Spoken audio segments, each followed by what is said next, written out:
welcome back to sunny Altrincham in Cheshire here in the UK. If you're outside of the UK, yes, it won't last for long. We get a week or two usually in March and April, and then it's usually peeing it down till about, for the rest of the summer really, but take what we can when we can. Right, yes, and I'm stuck inside doing this, but I'd rather be doing this than outside there because the wind's cold. It's sun's out, but the wind's cold, so I'm Nesh. I like to stay in here. Bring Them Down we're looking at today. Bring Me Down. It's a thriller. Yeah, Irish. This is an Irish one, written and directed by Christopher Andrews in his feature directorial debut.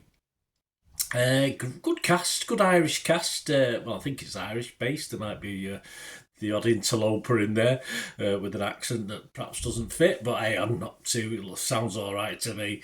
Christopher Abbott, Barry Keoghan, Nora Jane Noon, Paul Reddy. Called Ever Ready, isn't he? Aaron Heffernan, Colin McNeil, Susan Lynch, and of course one of my favourites. Most people's favourites. I think I wouldn't mind seeing a little bit more of him actually. Colin Meaney is in this as well. This was released all over the world in various theatres on the 7th of February 2025. So check your streaming sites now. You can probably pick it up on one of your streaming sites where I did. And I'm doing this review on April Fool's Day. So all fool me, 1st of April 2025. Yeah, sometimes I think the problem with this is they just try to overcomplicate a simple story. It is a simple story. It's about warring families, sort of trying to do the dirty on each other or not do the dirty on each other or trespassing on each other's property and various things. But for all this edginess and star quality, it doesn't really grab you that much, unfortunately, because as I say, it's a story that probably could have been done a lot better, but it tries to be a bit clever for me. Sometimes films can be a bit too clever, a bit up their own bum, if you know what I mean. It's all a bit artsy and clever in style, and that also makes it a chore to watch at times, which is a shame. There's so much left unsaid. The characters, not a lot of backstory, all feel a little undercooked. You don't really know enough about them, and we only ever get snippets of their motivations and what's brought them to this sort of nastiness between them. Peter Bradshaw from The Guardian, he didn't like it very much. He scored it 40. He said, in plot terms, there is something unsubtle, unconvincing and even absurd in where it's all heading. The backdrop is brilliant. The settings, the elements, it's gritty, it's grimy, it's rural Ireland, but it's not a pretty quaint rural Ireland. But as I said, the characters just feel so hollow against this tough backdrop, so it gets wasted really.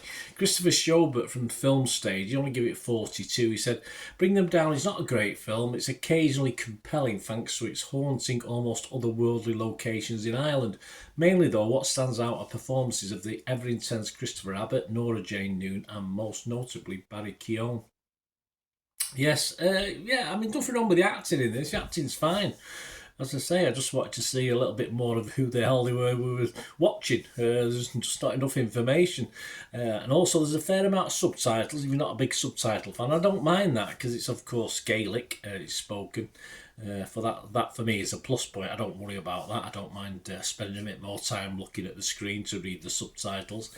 But I did want to see more of the Colm Meaney character as well, who's like the father of the, they're not big gangsies or big families. There's very few in them, but Colm Meaney is a sort of patriarch, if you like, and in his relationship with the Christopher Abbott character. Again, there's just too much skirted over. It's just too much unsaid in it. It just feels unfinished to me to know what's really going on. Especially, they're talking in Gaelic, so you can see what they're talking about, but it just lacks something. Some others critique Ankit Junjwala from the playlist only scored it 50. He said, Bring Them Down is Chris Andrews' debut feature as a writer and director after working in the camera department of several productions.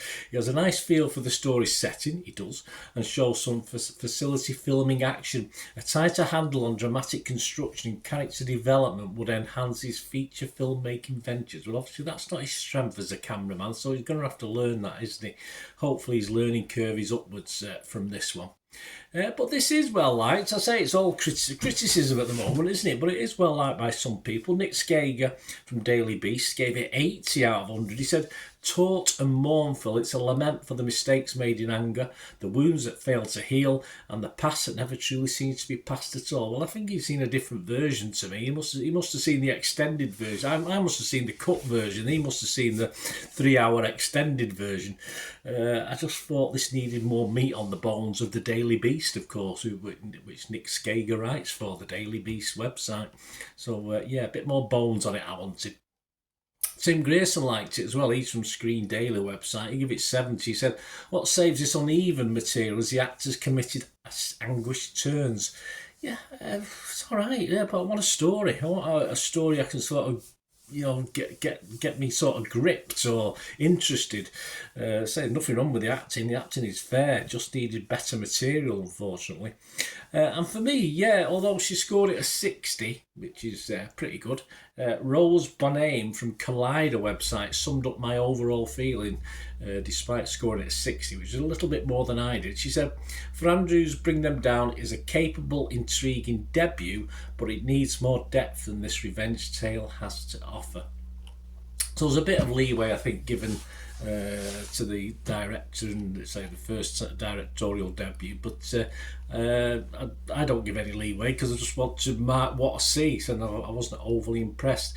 But look at these scores: 91% of the 91 critics on Rotten Tomatoes liked it. It's got 82 fresh and just 9 rotten, 6.8 out of 10. And the consensus reads, by withholding clear heroes or easy villains in its tale of destructive neighbourly feud, Bring Them Down stands out as an exceptionally nuanced exercise in vengeance.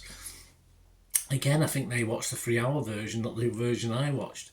The audience, Rotten Tomatoes audience, 3.1 out of 5. So that's okay. That's not bad. Just over 6.2 if my mathematics is correct. Metacritic, 26 critics, 63 out of 100. So say it's all good.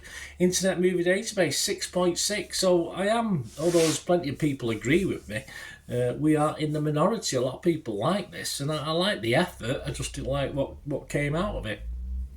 And that 6.6 on Internet Movie Database is just over 1,600 scores and reviews as I'm doing this. So my scores, yes, I'm gonna give it a 5. It's worth a mark, as I said. But you can do, as my old teachers used to say to me, can do better. And I think this guy can do a little bit better. As I say, you can see his camera work coming into it. He does it very, very well. But we just need a little bit more substance to the story. But as I said, I just feel as though I watched an edited version because other people were quite happy with it, but not me. I would love to know what you think, guys. Of course, on Rotten Tomatoes, I will be fresh because I think it's slightly more fresh than Rotten, but I would be mixed on Metacritic, so that's what I've done on Metacritic as well.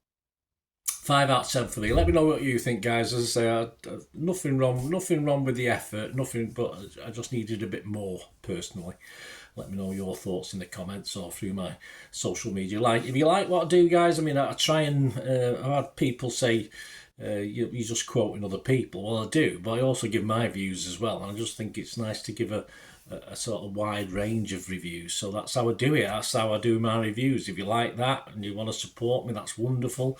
If you don't like it, you don't have to watch, do you? It's just how I do. I try and be different. It's not good. I don't always agree with doing what other people do. I just like to do my own thing with the football side as well. If you ever watch my football vlog, so. If you like what I try and do, want to try and help support the channel, guys, it's always appreciated by me. And there are ways of doing that, and all I ever ask is you keep watching and listening. To help me out, guys, if you watch the ads, if the ads on this, YouTube ads, that helps in a very little way, but it all helps. Watch the pennies and pounds look after themselves, they say, don't they? Or the pennies or the 10p's look after themselves. But if you watch the ads or follow the links on the ads as well, that's always a nice way. To support the channel if you sort of hang on for it. I've done that. I watched other people's and followed the ads, just something I fancied, which does happen from time to time. Of course, you can support me by pushing that subscribe button as mentioned earlier, and that, of course, pressing the button so you know when these vlogs are coming out. And of course, I'm always interested in your opinions, and of course, you can give us a like that'd be wonderful as well. So thanks for watching, guys. Hopefully I'll join you very, very soon with something else. Until we meet again, I'll never ask one thing, don't I? Please stay safe, everyone. Bye for now.